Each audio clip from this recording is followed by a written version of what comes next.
श्री भागवत भगवान की है आरती, पापियों को पाप से है तारती।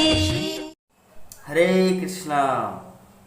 आप सभी भक्तों को श्रीमद् भागवतम के सत्र में हार्दिक अभिनंदन और सुस्वागतम। आप सभी भक्तों के चरणों में हमारा दंडवत प्रणाम। आज हमारा विषय है श्रीमद् भागवतम के प्रथम स्कंद का 10वां अध्याय, भगवान श्री कृष्ण का द्वारका के लिए प्रस्थान। भगवान श्री कृष्ण इतना दिन कुरुक्षेत्र के मैदान में भगवान वासुदेव अर्जुन को जितना भगवद गीता का ज्ञान दिया, कुरुक्षेत्र के मैदान में कितने सारे लोगों को कृतार्थ किया अपना दर्शन देकर। क्योंकि अंत समय में जो व्यक्ति भगवान को दर्शन करके अपने शरीर को त्यागता है वो भगवान को प्राप्त होता है। तो हस्तिनापुर में जब तक भगवान कृष्ण था तो अर्जुन 5 पांडवों की सहायता की और 5 पांडवों के साथ सहायता करते करते बाकी लोगों का भी सहायता किया। क्योंकि जितने सारे लोग मर गए और भगवान कृष्ण का दर्शन किया वो सभी कृतार्थ हो गया, भगवत धाम चले गए। तो भगवान श्री कृष्ण नॉट ओनली अर्जुन और पांडव, भगवान श्री कृष्ण जहाँ भी और जो भी कुछ करता है वो सर्व मंगलमय है। कृष्ण सबका मंगल करता है। खैर, तो शौनक आदि ऋषि धेनुमती नदी के तट पर 88,000 ऋषि मुनि, ये सब कथाएं महान ऋषि सुत गोस्वामी से श्रवण कर रहे हैं। तो वो सभी ऋषि प्रमुख शौनक ऋषि ने सुत गोस्वामी से जिज्ञासा किया कि हे प्रभु, जब महाराज युधिष्ठिर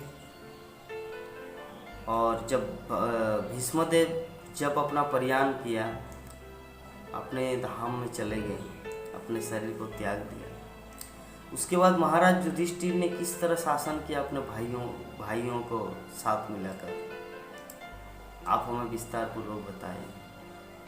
तो सुत गोस्वामी बताया कि महाराज युधिष्ठिर भगवान श्री कृष्ण के निर्देश अनुसार, अपने पितामह भीष्मदेव द्वारा दिए गए निर्देश अनुसार और अपने ताऊ धृतराष्ट्र के निर्देश अनुसार प्रजा शासन किया और राज्य का पालन किया।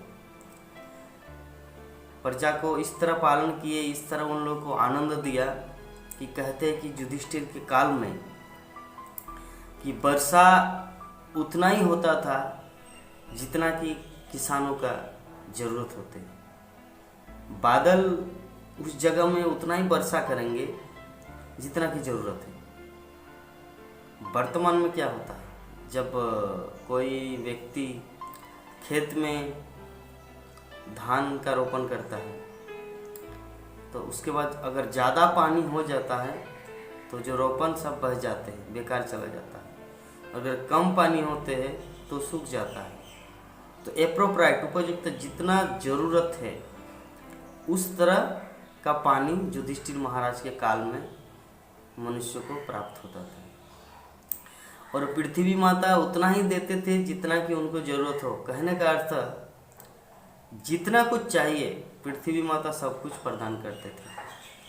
धन धान्य, फल फूल, साग सब्जी, गाय जो दूध देती थी, जितना जरूरत हो, गायों का स्तन सब समय दूध से भरा रहता था।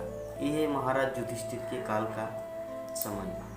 इससे पता चलता कि महाराज युधिष्ठिर किस तरह का धार्मिक व्यक्ति था। जिस तरह हम लोग देखे राम राज्य, सारे जगत के लोग राम राज्य से प्रसिद्ध है कि हर कोई राम राज्य में रहना चाहते थे। तो उसी तरह भगवान राम का राज्य, महाराज पृथु का राज्य, महाराज हरिश्चंद्र का राज्य, उसी तरह महाराज युधिष्ठिर, महाराज अम्बरीश। तो ये जो महान राजा, ये कोई राजा नहीं, ये राजर्षि थे, राज ऋषि। ऋषि अनेक प्रकार के ऋषि होते हैं, जैसे ब्रह्मर्षि, महर्षि, देवर्षि और राजर्षि। देवर्षि जैसे नारद मुनि हैं, ब्रह्मर्षि वशिष्ठ है, महर्षि जो विश्वामित्र बाद में ब्रह्मर्षि बना। तो इस तरह बहुत सारे हैं, आई जस्ट गिव एग्जाम्पल। तो उसी तरह जो राजर्षि होता है, ये सब महान महान राजा जिसे कहा जाता है राजर्षि। अम्बरीश महाराज राजर्षि, जनक राजर्षि, महाराज हरिश्चंद्र, उसी तरह युधिष्ठिर महाराज, ये भी राजर्षि है। ऋषि का अर्थ क्या है? ऋषि का अर्थ है जो भगवत नियम को पालन करने वाला, भगवत तत्व को जानने वाला, भगवत निर्देश को अपने जीवन में उतारकर उसको समाज में लागू करना, इसे कहा जाता है ऋषि का योग्यता। रोही ऋषि, और वो ऋषि अगर राजा हो तो उसे कहा जाता है राजर्षि।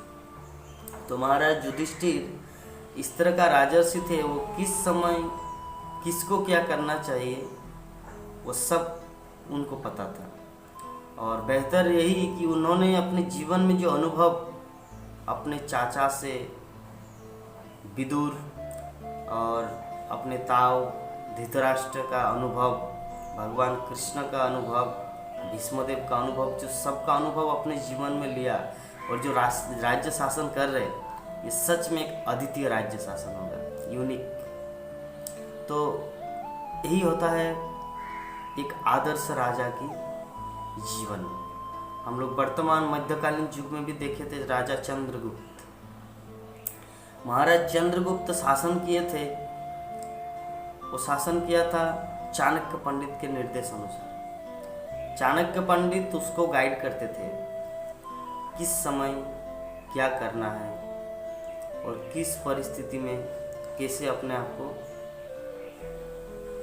टेक केयर करना है, ये सब ज्ञान गाइड चाणक्य पंडित करते थे। चाणक्य पंडित था उनका मंत्री भी और पुरोहित भी, कुल पुरोहित, राजपुरोहित, जो उसको गाइड करे।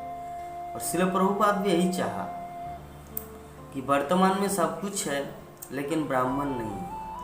अगर शरीर में अगर मस्तक न हो तो मस्तक, वो शरीर किस काम का, वो तो गड्ढे की ओर जाएगा, वो तो किसी भी जगह गिर सकता है।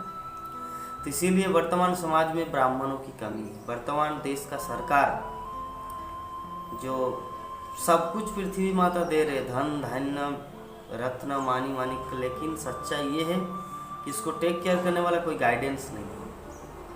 तो श्रील प्रभुपाद इसीलिए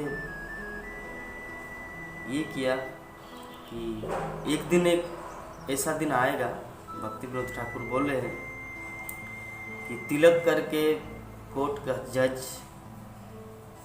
तिलक कंठमाला पहनकर जब कोर्ट जाएंगे, उस दिन मेरा मिशन सफल होगा।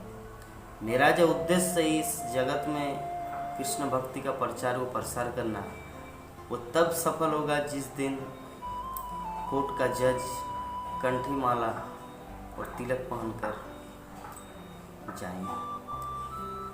तो खैर ये तो एक दिन आएगा ही, क्योंकि महाप्रभु की कृपा असंभव चीज़ भी संभव हो जाता है। तो इस तरह भगवान श्री कृष्ण, हम लोग पिछले अध्याय में देखे कि भगवान श्री कृष्ण को वह सब हस्तिनापुर के प्रजा भगवान श्री कृष्ण के विरह में रोने लगा कि आप एटलीस्ट कुछ दिन तक ठहर जाइए हस्तिनापुर में। तो भगवान श्री कृष्ण 2-3 माह तक, 2-3 महीने वहाँ पे रहे और अपने संबंधियों, रिश्तेदारों के साथ सुंदर रूप से जीवन बिताने लगा। तो अभी कृष्ण सोचा बहुत दिन हो गया है, अभी तो मुझे द्वारका जाना है, क्योंकि द्वारका में 16,108 पत्नियाँ हैं और वो सभी कृष्ण के विरह में रो रहे हैं। रोने का मतलब क्या है? सबका अपना होता है ना। हम मानते कि भगवान श्री कृष्ण का अपना ये लोग भी है, युधिष्ठिर, 5 पांडव, माता कुंती, बाकी सब। लेकिन वो जो द्वारका की 16,108 पत्नियाँ हैं, भैया बलराम, वो सब तो और भी अपने से अपना है। और द्वारका के प्रजा जिसका सेंटर पॉइंट, जिनका जीवन का प्राण धन, वो तो सब कृष्ण है। लेकिन कृष्ण ही नहीं है उन लोगों के पास जो दिन रात उनको दर्शन करते थे। तो इसीलिए सभी दुखी थे। तो भगवान श्री कृष्ण सोचा कि नहीं, मुझे तो अभी प्रस्थान करना है, जिस उद्देश्य के लिए मैं इतना दिन तक हस्तिनापुर में था वो सफल हो गया, अब तो मुझे जाना है। तब भगवान श्री कृष्ण अपने समस्त संबंधियों को सांत्वना प्रदान की और अपनी बहन सुभद्रा को प्रसन्न करने के लिए उनको भी सांत्वना दी कि हे बहन, मैं आपकी प्रसन्नता के लिए कितना दिन तक ठहरा, है ना, अभी मेरा जाने का समय है, तो आप कृपा करके रोना नहीं, हम आते जाते रहेंगे। मतलब अपनी बहन सुभद्रा को इस तरह सांत्वना प्रदान की सुभद्रा। उसके बाद तत्पश्चात महाराज युधिष्ठिर के चरणों में भगवान श्री कृष्ण नतमस्तक प्रणाम किया। एक्चुअली भगवान श्री कृष्ण उसका युधिष्ठिर महाराज का ममेरा भाई है। कुंती है भगवान श्री कृष्ण की बुआ, और बुआ का लड़का है युधिष्ठिर। युधिष्ठिर बड़ा उम्र में, तो बड़े भैया हुआ ना। तो जब बड़े भाई है तो बड़े भाई को छोटा भाई क्या करता है, शिष्टाचार के अनुसार उनके चरणों में प्रणाम करते हैं। तो भगवान श्री कृष्ण अपने आदर्श, अपने दृष्टांतों के माध्यम से ये समाज को सिखा रहे, जगत को शिक्षा दे रहे कि अपना समाज का नियम रिवाज को अपनी योग्यता के आधार पर नहीं छोड़ना चाहिए कि मैं इतना बलवान हूँ, मैं इतना शक्तिमान हूँ, तो मैं उनके चरणों में क्यों झुकूँ। आपको पता है मैंने कंस को मारा, जरासंध को मारे, नहीं, कृष्ण ऐसा नहीं। समाज में समाज की तरह रहना है, रिश्तेदार है। और युधिष्ठिर महाराज रिश्ते में हो सकता है वो भगवान है, युधिष्ठिर उनका भक्त है, ये सभी जानते हैं, युधिष्ठिर भी जानते हैं इस चीज़ को। लेकिन समाज के रीति अनुसार वहाँ पर तो अहंकार करने से नहीं चलेगा ना, अरे क्या प्रणाम करने, चलो द्वारका चलते, नहीं। समाज का नियम किस तरह होता है। तो महाराज युधिष्ठिर को जैसे ही प्रणाम करने के लिए भगवान श्री कृष्ण जा रहे थे, तो युधिष्ठिर ने उनको उठा लिया और अपने गले में लगा के उसको आलिंगन किया। तो ये आचरण भगवान श्री कृष्ण क्यों दिखाते हैं, क्योंकि जब तक भगवान श्री कृष्ण खुद आचरण नहीं करेंगे, साधारण जनता नहीं करेंगे। वो तो नकल करना चाहेंगे, ओ भगवान श्री कृष्ण नहीं प्रणाम किया, चलो हम भी नहीं प्रणाम करेंगे। इसीलिए वो भगवान होने के बावजूद भी हम सबको शिक्षा देने के लिए उससे प्रणाम किया, क्योंकि जज्जत आचरति श्रेष्ठ तत्त देवे तोर जना सजत प्रमाणम कुरुते लोकस्तत् अनुवर्तते। भगवान श्री कृष्ण भगवद गीता में अर्जुन को बता रहे कि जज्जत आचरति श्रेष्ठ, महापुरुष या समाज के सम्मानीय या राजा व्यक्ति जो जो कुछ करता है, आदर्श जत आचरति श्रेष्ठ तत्त देवे तोर जना, वो साधारण व्यक्ति भी उसी को अनुसरण करता है, उनका अनुपालन करता है। सजत प्रमाणम कुरुते लोकस्तत् अनुवर्तते। और जब वो अपने आचरण के माध्यम से, दृष्टांत के माध्यम से समाज में एक उदाहरण प्रस्तुत करता है, तो सारा जगत उनको सम्मान देता है और उन्हीं का वो अनुसरण करता है। इसीलिए अपने आचरण के द्वारा होना चाहिए। उच्चारण और आचरण, उच्चारण करने से पहले अपने जीवन में जब तक आचरण न हो तब तक उच्चारण का वैल्यू नहीं होता, मूल्य नहीं होता।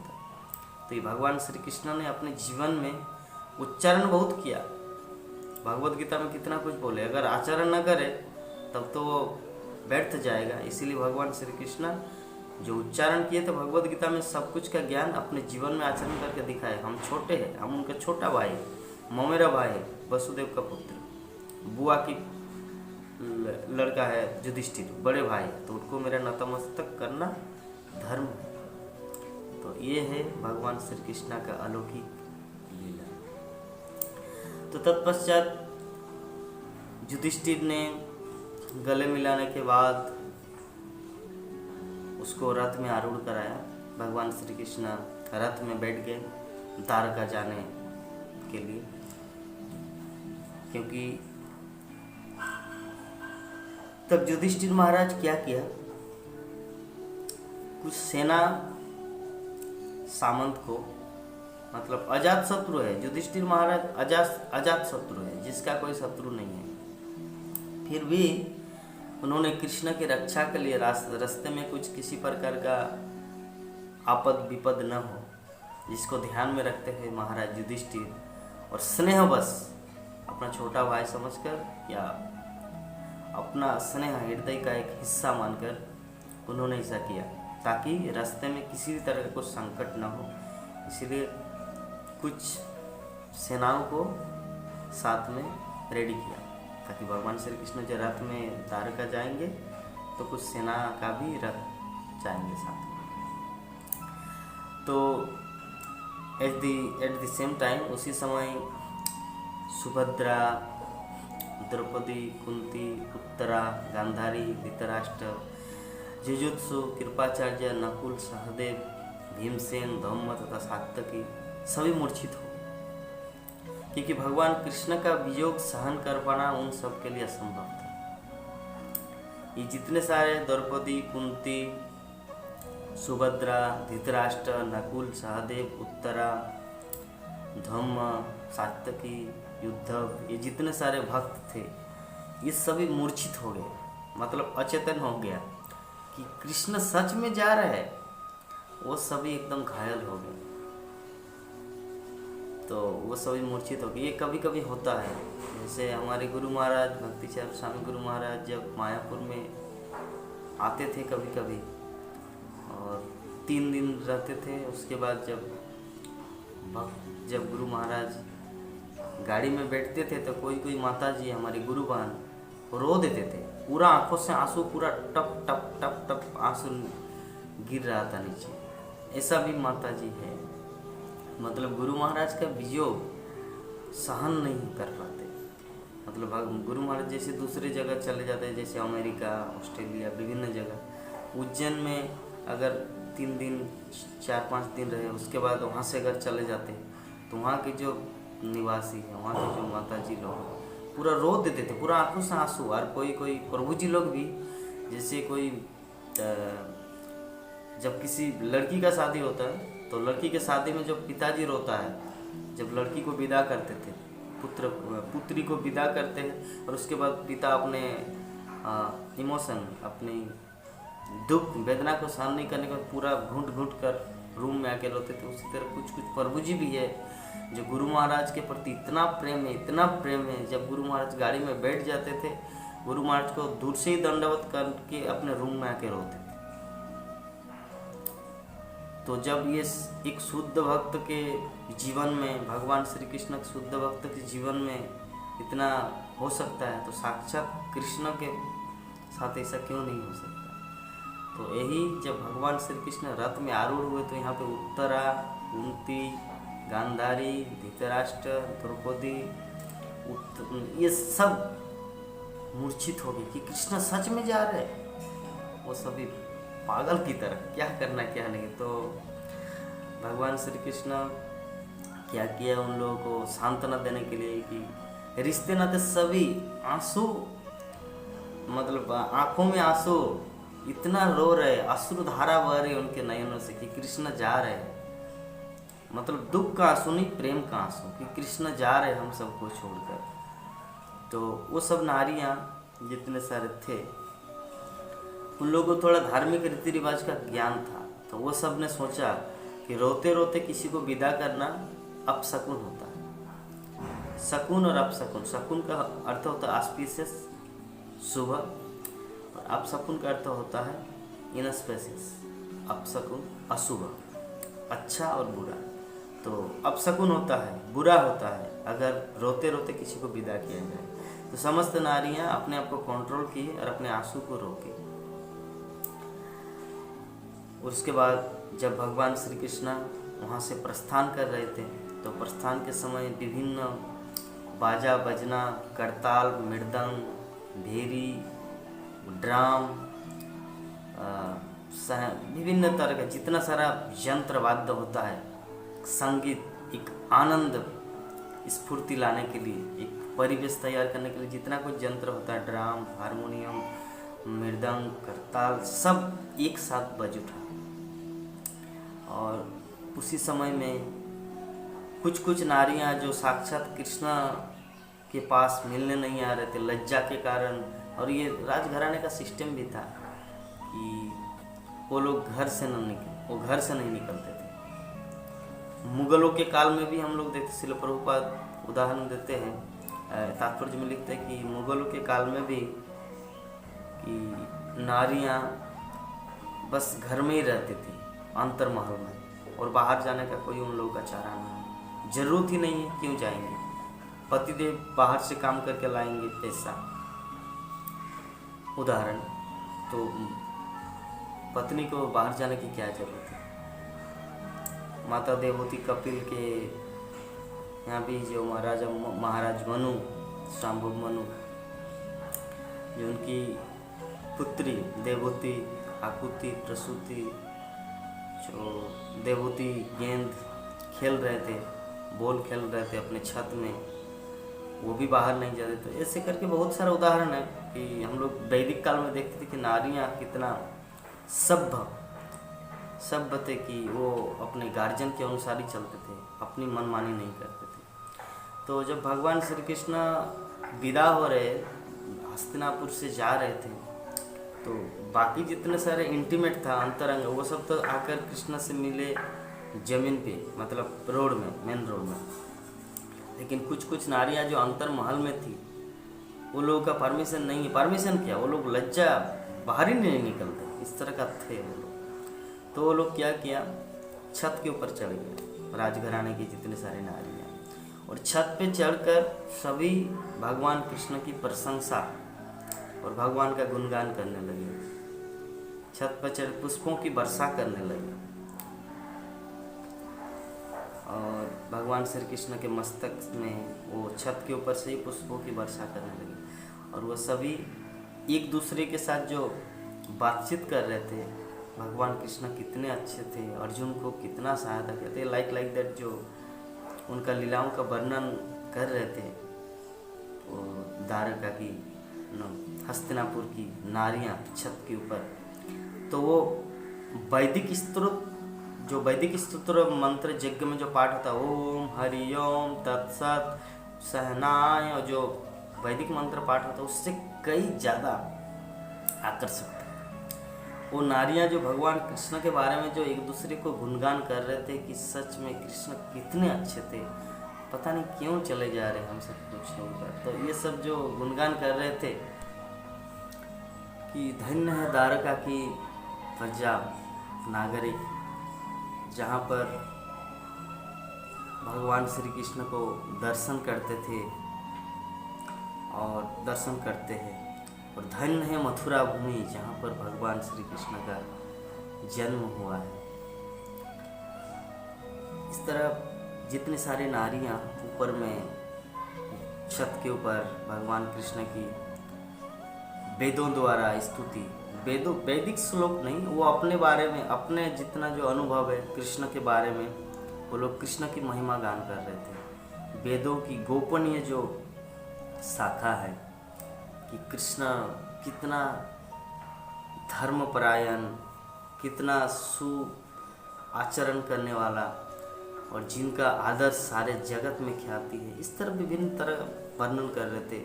मथुरावासी धन्य हैं कि जहाँ समस्त जीवों के परम नायक भगवान श्री कृष्ण ने जन्म लिया और अपने बचपन में विचरण किया। धन्य है मथुरा भूमि और धन्य है यदुवंश।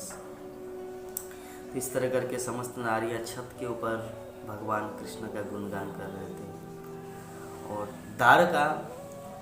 द्वारका जो है, ये स्वर्ग की शोभा को भी मात देते थे। स्वर्ग में शोभा है, लेकिन द्वारका की जो ऐश्वर्य, ऑपुलेंस, ये सच में स्वर्ग में उस तरह नहीं है। द्वारका में क्या है,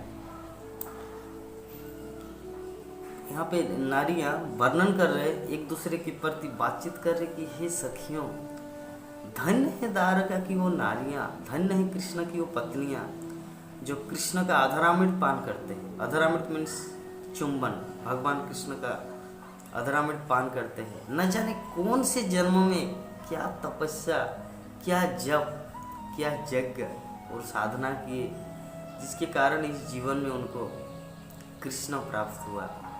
सच में ये इमेजिन, कल्पना के बाहर है। इसी कारण शायद वृंदावन की जितने सारी गोपियाँ, राधा रानी, वृंदावन की बालाएं, ये सब सोच सोच कर ही शायद रो रही होंगी और मूर्छित हो गई थी कि धन्य है वो नारी, धन्य है द्वारका की पत्नियां जो भगवान कृष्ण के साथ कितना आनंद के साथ रहते हैं, भगवान कृष्ण के लिए कुकिंग करते हैं, प्रसाद बनाते हैं, भगवान को खिलाते हैं और कृष्ण उन लोगों को अधरा मृत का पान कराते हैं, चुम्बन देते हैं।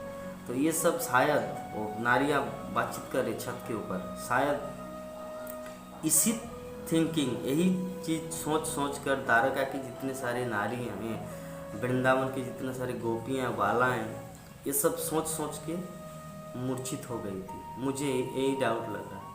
तो एक दूसरी सखी बोले हाँ ये सच में।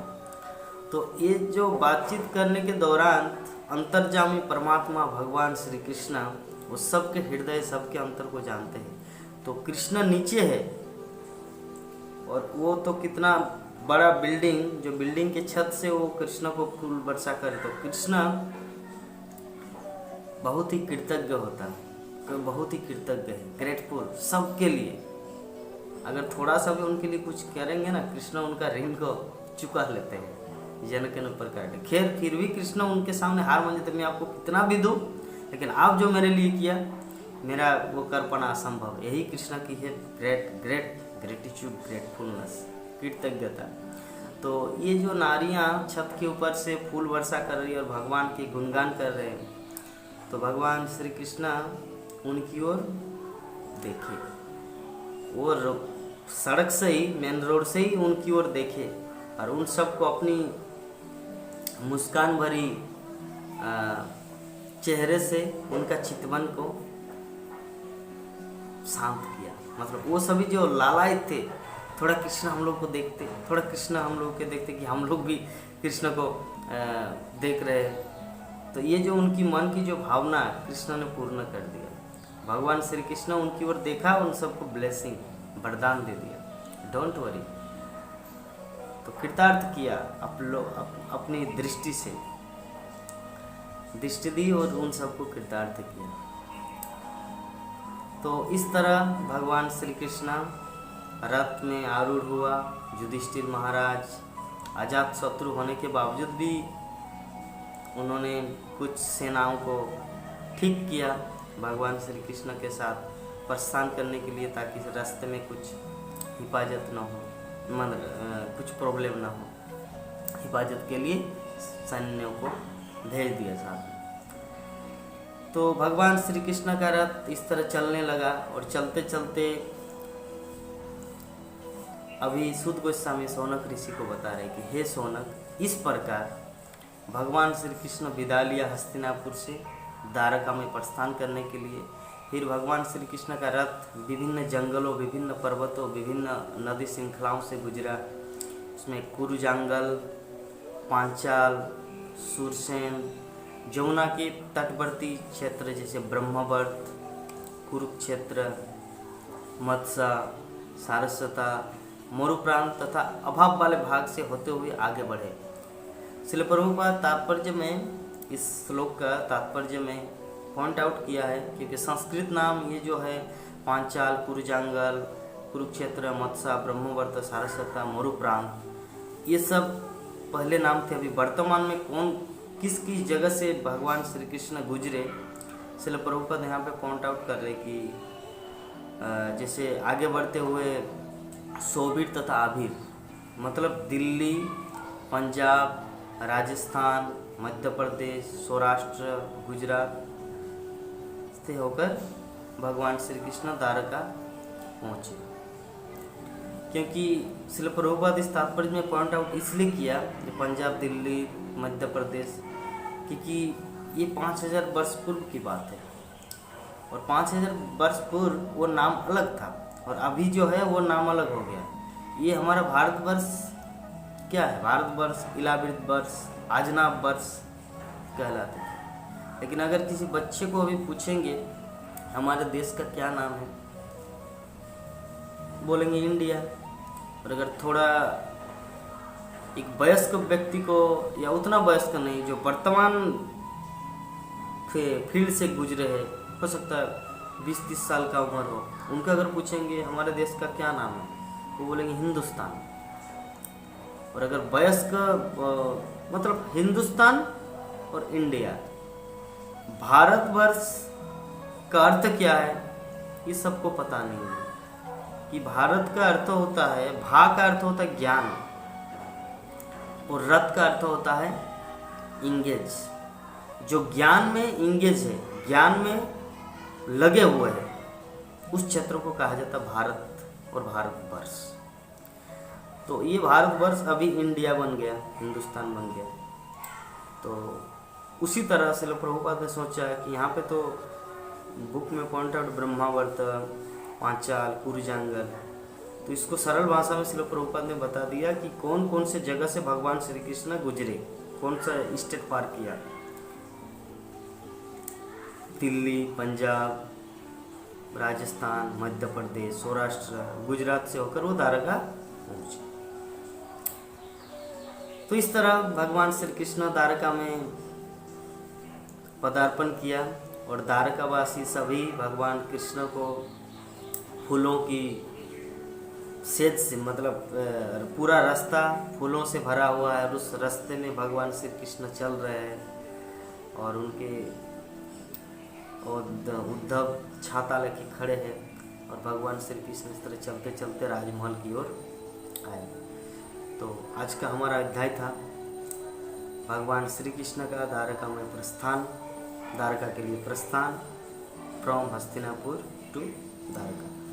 तो आज हमारा यह अध्याय समाप्त हुआ, और आप सभी भक्तों को बहुत ही हम आभारी है कि आप सभी समय निकालकर इस श्रीमद् भागवत की कथा को यत्नपूर्वक, ध्यानपूर्वक, निमग्न होकर, मनोयोग सहकार, ध्यान लगाकर आप सब इस श्रीमद् भागवत की कथा को श्रवण कर रहे। इसलिए आप सबको मेरा हार्दिक अभिनंदन। हम चाहते हैं कि कल आप लोगों के पास और एक नया सीरीज, एक दूसरा अध्याय श्रीमद् भागवतम का लेकर आएंगे। तब तक के लिए हम आप सबसे विदा चाहते हैं। हरे कृष्ण। इस वीडियो को लाइक करें, हमारे चैनल को सब्सक्राइब कर बेल आइकन जरूर प्रेस करें हमारी न्यू वीडियो सबसे पहले।